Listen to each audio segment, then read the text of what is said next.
fish vet. Used to chase bags on the Ave, now it's big checks. They can't stop us, wait coppers with our bitch breath.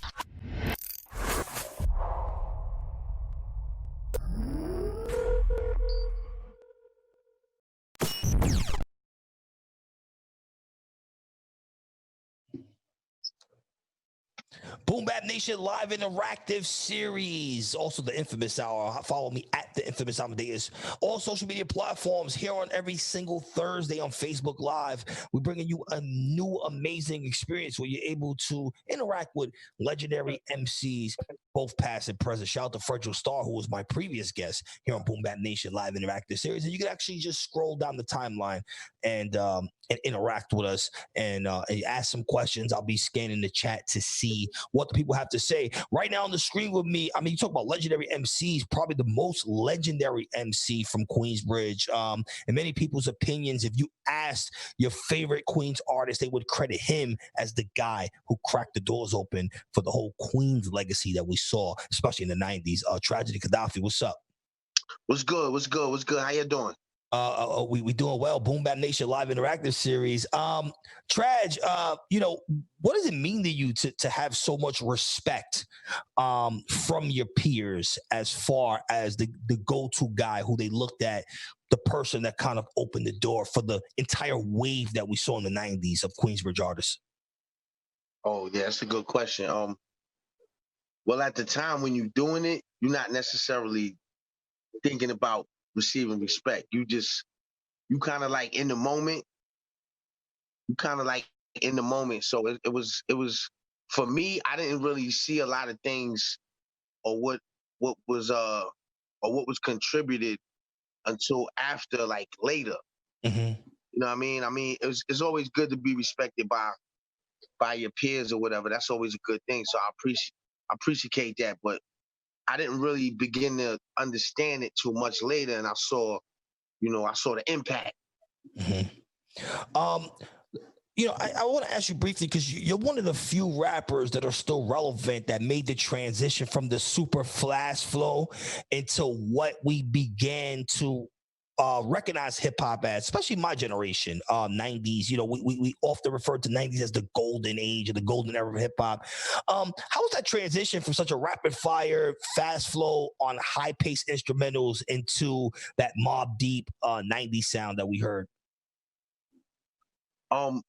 For me, how I see it is like every era of hip hop is a golden era for somebody. Mm-hmm. You know what I'm saying? Because if you look at how can I say, if you look at the now hip hop, or what now sees hip hop as, they get the feeling we got when we heard it. You know what I'm saying? In our time, so to speak. But for me, like, I don't really like to.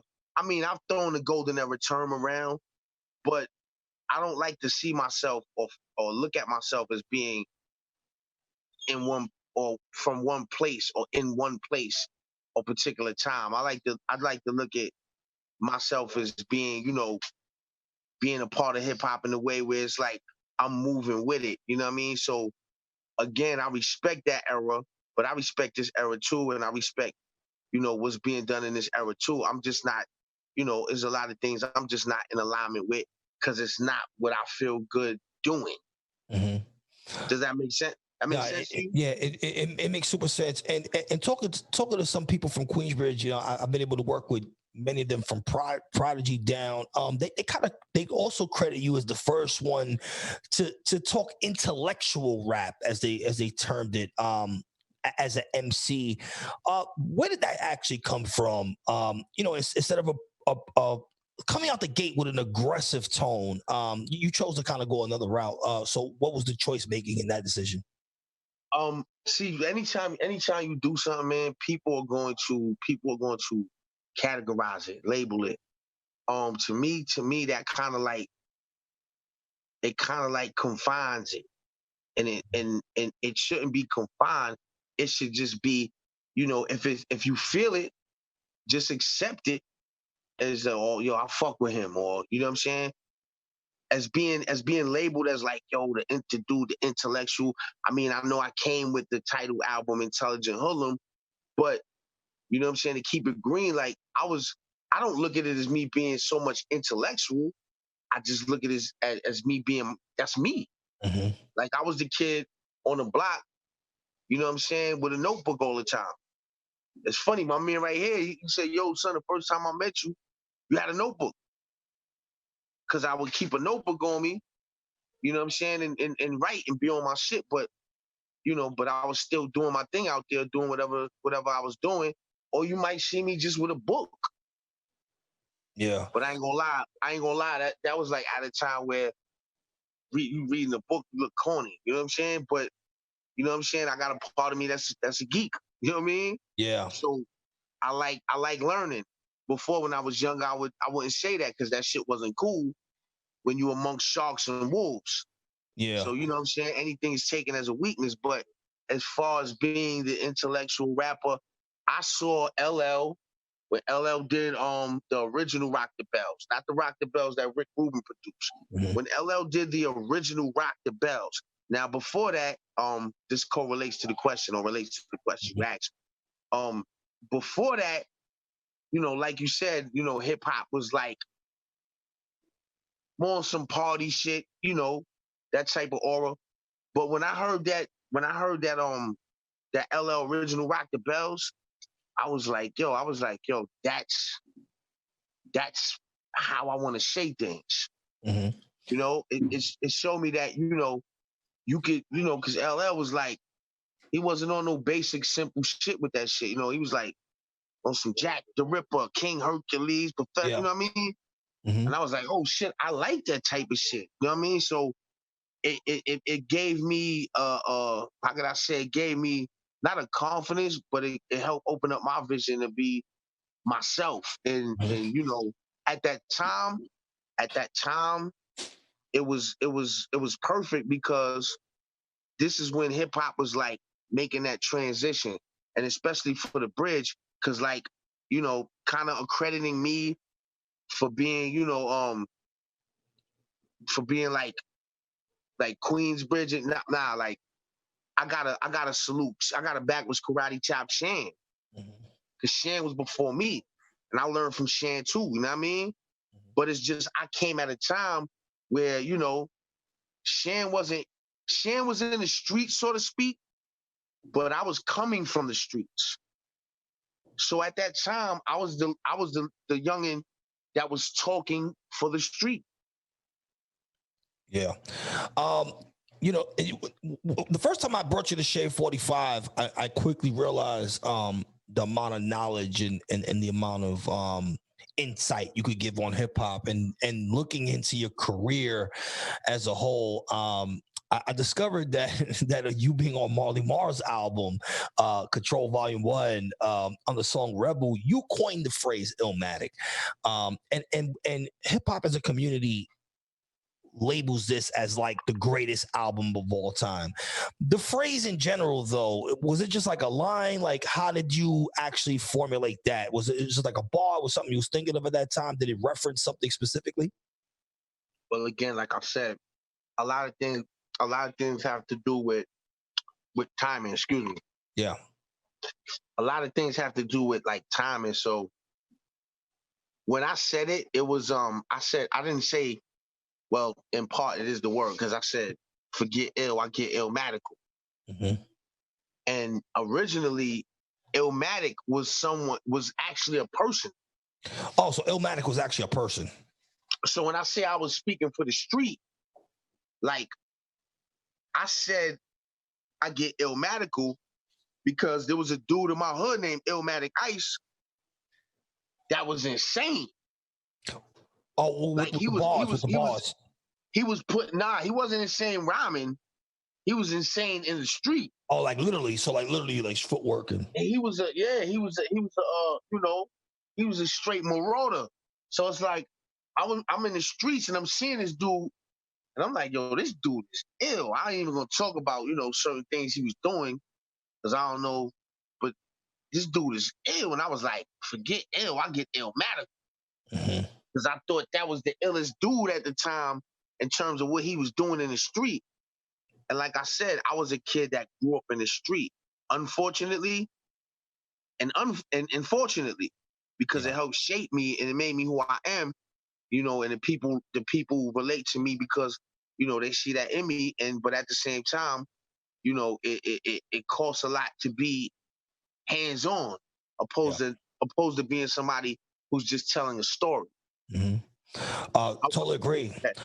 So we're live, Boom Bap Nation live interactive series. If you're in the chat right now, you can ask Tragedy Khadafi a question, and I'll read it. A lot of people are asking about specific albums. I heard one guy, I read one guy said Against All Odds is his favorite album of all time. I spoke to you a little bit off air before we actually got on, and we were kind of discussing of how some of the things that you were doing in the 90s is still relevant today, particularly the Arrest the President record. Super passionate record, a dope vibe, and of course the lyricism are top notch. Creating a timeless record like that, do you feel a sense of like satisfaction knowing that you created something damn near 30 years ago that's still relevant to today? I really, like, for me, like sometimes when I meet people, they be like, yo, like, damn, you don't even act like you're tragic. Because, like, for me, it's like I live in the moment. You know what I'm saying? And if I don't live in the moment, maybe I might lose my passion and my hunger for it. So I don't really dwell on that and to say like, oh shit, yo, I did. Like, I just look at it like I lived in that moment, and in that particular moment, that's how I felt. You know what I'm saying? Like, that's how I saw it. That's how I felt. Like, yo, I seen dudes get bagged for shit they ain't even do. I seen dudes get bodies put on them, and the police knew they ain't do it. The DA knew they ain't do it. You know what I'm saying? But they knew they was out there doing dirt or doing whatever they was doing. Knew they didn't do that, commit that particular murder or whatever, and get shropped for the rest of their life. And I looked at that and I was like, damn, and then I look at myself like, damn, I got snatched up as a youngin', and you know what I'm saying? I was 16 in a max A prison at 16. And it's like, I said, damn, like, when we do shit, like, yo, we get hit. You know what I'm saying? We get hit. They put it down on us, you know what I'm saying? Yeah. I done seen dudes, I done heard of dudes going to court or whatever and blowing trap, and the judge is like, look out the window. See that tree right there? And they go like, I don't see no tree. He's like, when you get out, it's gonna be a tree there. You know what I'm saying? So I looked at it like, yo, if we held accountable by this law, yo, why these dudes ain't held accountable by law? So I was like, yo, we get bagged and snatched up, you know what I'm saying, for the crimes we commit based on our actions. And if the president is responsible for a nation, like, yo, this nation is crazy, arrest him. You feel me? Arrest him. And it still ends up in a sense when we're in 2020 and that concept hasn't changed very much. Doing time in prison and hip hop, did you often find yourself a struggle trying to balance the two, being such a respected MC amongst the fans and amongst your peers, but still playing in the streets, the delicate balance? I mean, how does that work out? I mean, basically, like, at the end of the day, man, like my people's, man, like my people say, man, once it costs you a certain price, man, it's time to get out. You know what I'm saying? And like I say, I am who I am, fortunately and unfortunately, because I lived a certain lifestyle and had a certain kind of life. And those of us who relate to me, like I always say, I don't rap, I relate. I don't like dudes, anybody can rap. I don't rap, I relate, you know what I'm saying? the way that I relate is because, you know, I walked a certain kind of lifestyle. There is the reason why it's a balance for me is because it was really a part of my life. Yeah, like literally. But that's there and where it's at, and I had to get through that. But I'm leaving that where it's at because right now that's not where I'm at. You know what I mean? It's where I've been, but it's not where I'm at. So, you know, you're gonna go through ups and downs in life, man. You know what I mean? It's you either gonna learn from them, you know what I mean, come up off from whatever the downs and get up on the ups, or whatever. You're gonna drown. You're either gonna drown or swim. But for me, it's like going through that, I gained some real experiences from it, and I appreciate it. You know what I mean? Yeah. Someone in the chat asked, who's your favorite MC of all time to work with? Wow. My favorite MC of all time to work with. Yeah, on a working level. I mean, because respect and work is always two different things in a sense, right? We could work with someone different, for sure. You know, than the amount of respect we have for them. I would have to say Pun. Pun. I would have to say. I mean, I, honestly, to be honest, it's a couple that I would put in the same vein. And I can't really say I have one that was just my favorite to work with because I had different experiences that was real ill and good with certain dudes. But Pun was definitely one of them, just based on like how it came together. You know what I'm saying? Like he was for me, like he was just wild and fun. Mm-hmm. And like, you know, I like to be wild sometimes, and I like to have fun. Yeah. Amongst your catalog, people from the age group that may be watching right now know you from the time, you know, the record process with CNN, particularly the TOMY record. And I always want to ask one of you guys, how the hell did y'all shoot the video in front of Central Bookings? I mean, what was that permit process like to be able to the 90s was a good, the mid 90s was a good time. Like, you know. I mean, how did that happen? Like, it just ran. Was it Bogart? Like now, you got to get this permit and all this bullshit because they got hip to the game. They're like, yo, these motherfuckers are shooting a video. You know what I'm saying? And off this video, these motherfuckers raking in millions of dollars in sales. Yo, these motherfuckers got to go through us. We got to regulate this shit. And they got to pay, you know, get a city permit. They got to get a pass. So at that time, you ain't necessarily have to, you know, get a permit. So we just pulled up and was like, yo, fuck it. We going to pull up and do the shit here. We going to rock out and just make this shit live. The energy was good. So that shit was fun. That was the first time I was ever close to Central Bookings and had fun. Yeah, round of applause for that. You know what I'm saying? They can have fun that day.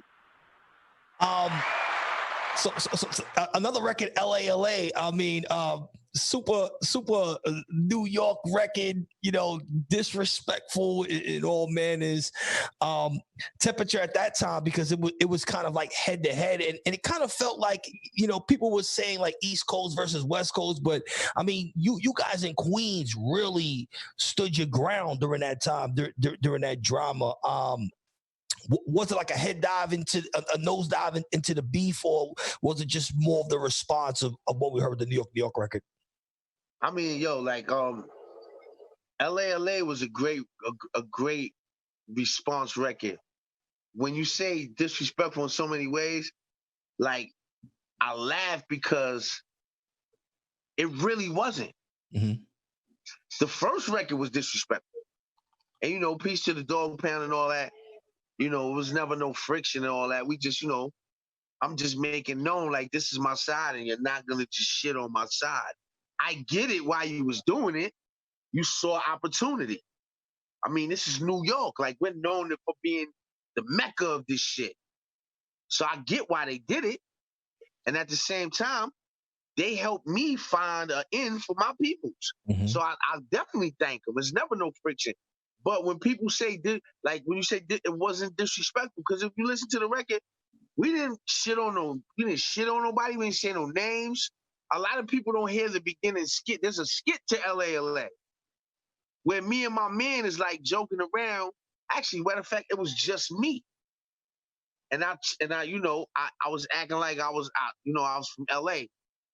and I had the accent and all that. You know what I mean? I had that LA. I was fronting that LA aura on the skit, and I was really like, that was the only real jab at them, so to speak, because I was like making mockery of shit, like how they talk and how they act. You know what I'm saying? But don't get me wrong, I fuck my real West Coast dudes, man. But I was just shooting back in that sense. But when you listen to the entirety of the record, yo, nobody said no names, nobody shot at nobody. Yeah.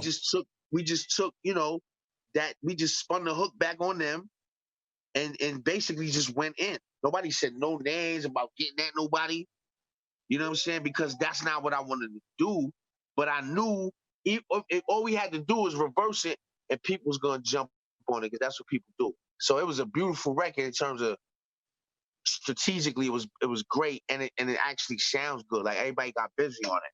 I was a little, you know, a little annoyed that certain people didn't want to get involved with it, and I ain't gonna get into that. And I was a little annoyed that certain people tried to later on take credit for it when, you know, they wasn't even really with it, the real stories. But I ain't gonna even get into the real stories right now, man. It's about, you know, it's about just doing what we doing. Yeah. But just building off that a little bit and not getting too much into it. Why didn't certain people feel the and not naming anyone in specific, but why did certain people feel like they didn't want to get into that? What was it, more political? Was it more, you know, I think it was both. I mean, and that's cool. Like, that's cool. Like, I don't give a fuck. Like, I would rather you not do something opposed to try to do something halfway. So that's cool with me. But my thing is that, you know, I've seen a lot of people, of course it was political, but it was political because the force behind them dudes, you know, they had Suge. Yeah. And some dudes might have been concerned about, you know, how this dude might react to that. But I didn't really give a fuck because at the time, like, I was sleeping on the couch. So I'm like, yo, I don't give a fuck about Suge at that time. No disrespect to Suge, because I've actually come to have a respect for him. I believe dudes like Suge is needed in this game. Oh, so kind of like the Law and Order type of checks and balances, man. Yeah, like my bro over there, my bro Joey, man, that's logged in. Like, I understand the principle and the reason for checks and balances, man. If you got too many Bozillions just running through this, like they got too much room to do it, whatever they want to do. And then when real dudes is involved, they want to keep them out the room because they know them real dudes could expose them. Now, them dudes may not even be thinking about them. Yeah. But when them dudes know that, yo, this dude know the truth about me, or he could, they have a certain kind of fear. So, you know, I could understand why certain dudes didn't get involved with it, and I'm glad they didn't, because they weren't worthy enough to stand next to me. Round of applause for that. I'm gracious for that. At the time, I wasn't. Because I'm like, yo, we can get at them. But now, you know, you grow, you understand things, and you like, yo, Foul Sensei, man, you wasn't meant to rock with them dudes, man. They can't walk with you, man. And they knew it before you knew it. They might think it's a different excuse or a different reason, but they knew it. Yeah. I kind of want to get into some records from your catalog, some of my personal favorite records, and then we have your producer, LSD's his name, right? He's gonna. That's executive producer. Executive producer. He actually does produce a joint on the project, though. Okay, so he's more of an executive producer. Yeah. So before we move forward, I kind of want to stay in the back pocket. Recently we've seen this exchange, a little uncomfortable exchange from the fans' perspective of, you know, Capone kind of saying, you know, you jacked the style, which we know is not true, obviously. Your thoughts on this? I expressed my thoughts before, you know, and it wasn't so much him saying me jacking the style if we really go through it, but people are gonna run with things. But bottom line is, he knows what it is. I know what it is. And at the end of the day, long as I know what it is within me, that's the most important thing. That's that. Love is love. Yeah, and that's super professional. Round of applause. We're live right now, Boom Bap Nation, live interactive series. I'm your host, the Inphamus Amadeuz. We have Tragedy Khadafi. If you want to ask a question, all you have to do is just send something in the chat, and I will ask it. Quickly, I want to ask you about 3 records, 3 of my personal. Yo, ask the right questions, man. Don't get stupid, man, because my man LSD don't like that. Nah, he's good. Don't worry about it. So Tragedy, Saga of a Hoodlum album. That was your second album. The Underground record. I mean, that record, hard hitting, super dope. I think you only had like, how many producers did you have on your second album? I know you had Marley Marr, and man, I know you had K-Def, right? Larry. I had K-Def. About to say Larry Love. I had K-Def. I had Jinx from the West Coast. He actually I believe he wrote the movie Friday. Oh, did he? Yeah, Jinx. And with Ice Cube. He doesn't get it. Yeah. Look that up. He actually produced on it too. My boy Cool T from the Afros, he actually, we flew out to LA and I did the album, the majority of the album in LA. Mm-hmm. Okay. Yeah, like it's funny because Saga of a Hoodlum, like, to me, it was I didn't Saga of, how can I say, Saga of a Hoodlum, that's not my favorite record, but I have joints on there where they were like the biggest chart holders I ever had. Mm-hmm. Like Grand Groove, for instance. I love that record, but I can't say I'm in love with Saga of a Hoodlum as an album. But that was me, still trying to find my way. I was a young artist, still trying to find my way. And where I'm at now, I'm much more comfortable because I'm not looking to get into the world, relate to the world per se. Yeah. I'm comfortable with bringing you into my world. Yeah. And I seen, like, with the War Report, that worked. Like, we wasn't trying to, be accepted by the world. We was like, yo, we gonna bring niggas in our world. So, and Saga of a Hoodlum was like, and it's funny because right after Saga of a Hoodlum, that's when I began to construct the whole idea and concept behind putting the War Report together right after that album, because I learned from that. I was still trying to find my way. And I have a different respect for artistry, or the hip hop artistry, because I'm so close to it. Like, I understand when an artist, takes a chance. Mm-hmm. Some chances you shouldn't have never took, though. But, I understand taking chances. That's how you grow.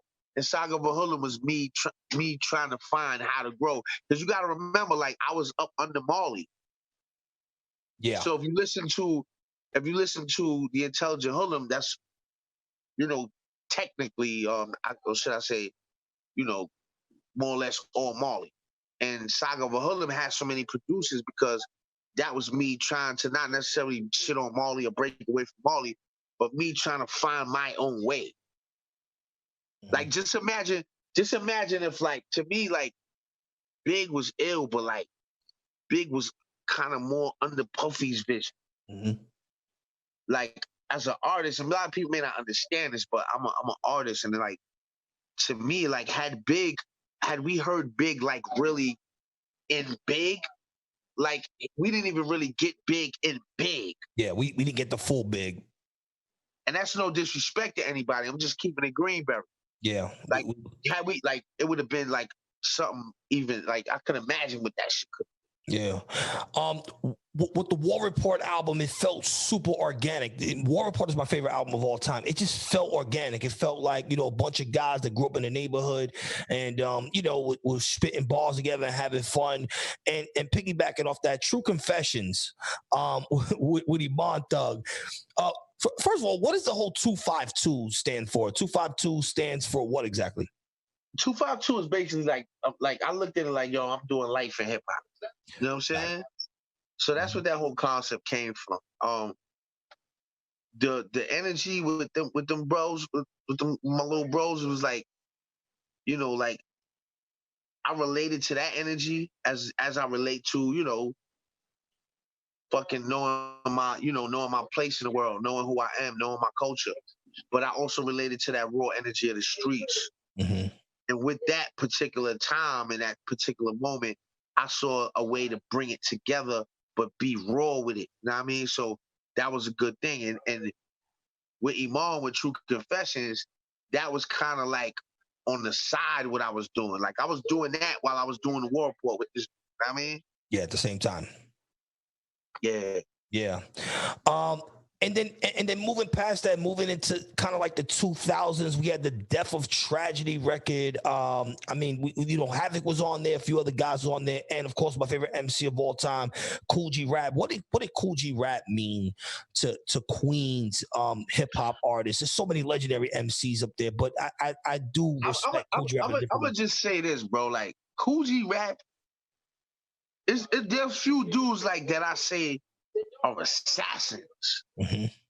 Like G-Rap is an assassin. He's a fucking assassin. Like, you know what I'm saying? Like, I don't want to, but G-Rap is, no freaky. I fucking really, really, really, really admire G-Rap's, like his passion for the craft, man. Like, dude is an assassin. What he meant, you gotta understand. G-Rap was like one of the first, at least, especially out of Queens, like not gangster rappers, because I feel like that's pigeonholing him.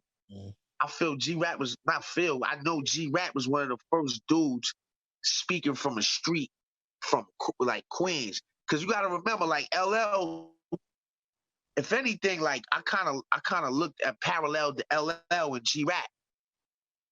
Because like LL was hard, but he wasn't street like that.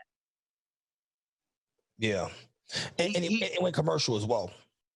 Yeah, and that's cool. That's cool, man. That's beautiful. You know what I'm saying? Mm-hmm. A lot of people see that different, but to me, I think, that's for him. Yeah. You know what I mean? I think this kind of was missing in hip hop, the commercial hip hop sound. Around the time with this resurgence of 90s rappers from your neighborhood, did you guys feel that you had something special with so many great artists, including yourself, that would make such a hip hop, not only impact hip hop, but would change hip hop forever? Like I was saying earlier, and it kind of I would answer it the same way I answered earlier when I said when you said like my peers giving me respect. Like for me, like at that time when I was doing it, I didn't necessarily see exactly what the results would be. I just looked at it like, yo, this is where I'm at with it right now, and this is how I feel about it right now, and like that's what I gave to it. So that's how I looked at it. You know what I mean? That makes sense to you? Yeah, it makes super sense. So Trash, we have this new body of work coming out. We actually have the executive producer from your project. Vince, can we pull him in? Peace. Yo. Peace. What's up? Once again, this Boom Bap Nation live interactive series. I'm your host, the Inphamus Amadeuz. We have Tragedy Khadafi here. If you want to ask him a question, just put it in the chat. I mean, we've seen just a bunch of comments and people are super tapped in. So we have this new Tragedy, we have this new project coming out. The gentleman in front of us, you want to introduce yourself? You've executive produced. Let me. Yeah, Big LSD, aka Foul Sensi in the building. That is good. So peace. So we have this new Tragedy Khadafi project coming out that you have your hands in. What makes this project particularly different from the past projects that we heard from him? Let me tell you something, man. I hate everything that's not hip hop, and hip hop has been misrepresented for a long time because hip hop was for the rebels and the rejects that couldn't live and deal with like regular society. Remember, it started with some gangsters and stuff like that, and they just said, "Yo, break dance, let's rap and stuff." Everybody can't get a job and everything, so that was for us. You know what I mean? For the streets. And Traj is like, he is the streets. He is the voice that talks to people like me. I'm an orphan, you know what I mean? You have some people that could tell you how it is. Some people could act like it is, but tragedy is what it is. He is Queensbridge hip hop. He is it from the Juice Crew to the New Wave. He is it. He is the voice for the voiceless. His voice has to be heard. Nobody's listening to that voice. It's why I'm and it's not like my hands is in it. I'm honored that he let me be a part of that. Yeah. You understand? A part that's of the very, project. and that's important to me. Yeah. That he let me be a part of that. People don't even understand how important that he is to hip hop. No, right. They don't understand that how important he is to hip hop. Traj, someone asked in the chat, Traj, when did you make the transition from Intelligent Hoodlum to Tragedy Khadafi? When did you actually decide to make that name change? I never made the transition. Okay. Some days you might wake up, you want to eat pancakes, man. Next day you might wake up and want to eat some Captain Crunch. You know what I'm saying? You still the same person. Yeah. It's no transition. It's just more so like, you get to a point where you willing to express certain things. Like that's just in all honesty, you heard me when I said, yo, I was the little dude on the block with a fucking book. Yeah. That's Intelligent Hoodlum. Mm-hmm. I'm on the streets doing shit, surviving or whatever, but I got a book in my waistline. Maybe something else, but I got a book. Yeah. That's Intelligent Hoodlum. So this new body of work that we have coming out, when are we expecting the release of this project? Do we have any features on this project? And what type of temperature? We keeping it, we got Royal Flush, man. We got Bloodsport.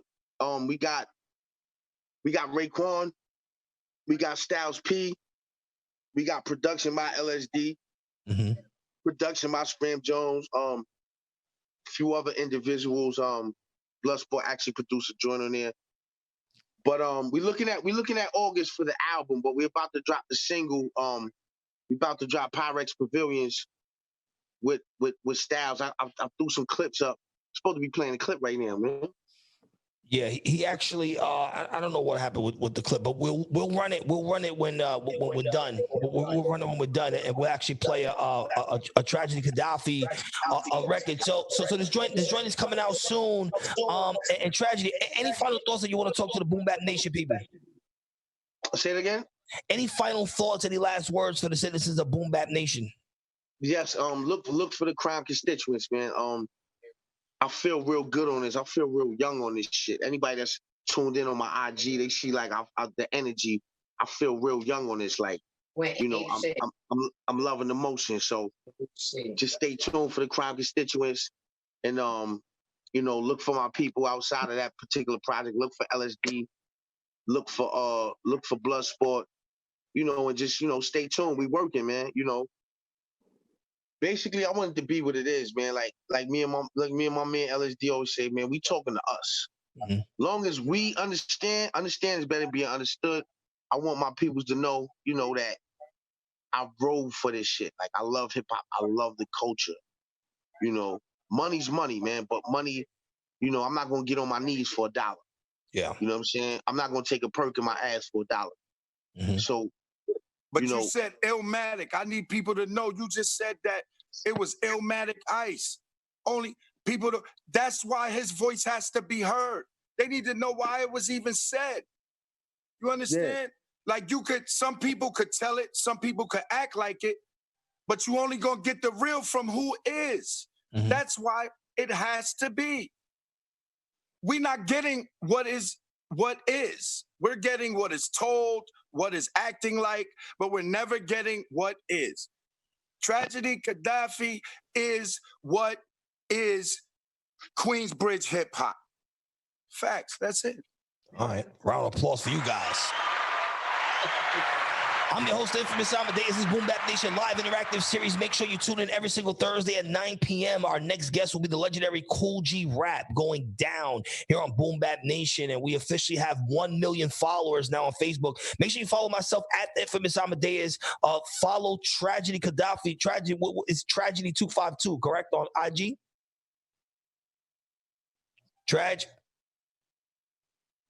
Yeah, I guess so. All right, but either way, this Boom Bap Nation live interactive series, make sure you tap in and make sure you follow us. And peace and blessings to the citizens of Boom Bap Nation. We'll be running live interactive series moving forward every single Thursday. And if you want to talk to a specific artist, all you have to do is hit me on Instagram at the Inphamus Amadeuz. Peace and blessings to my guests, Fredro, Starr, and Tragedy Khadafi, officially signing off Boom Bap Nation live interactive series.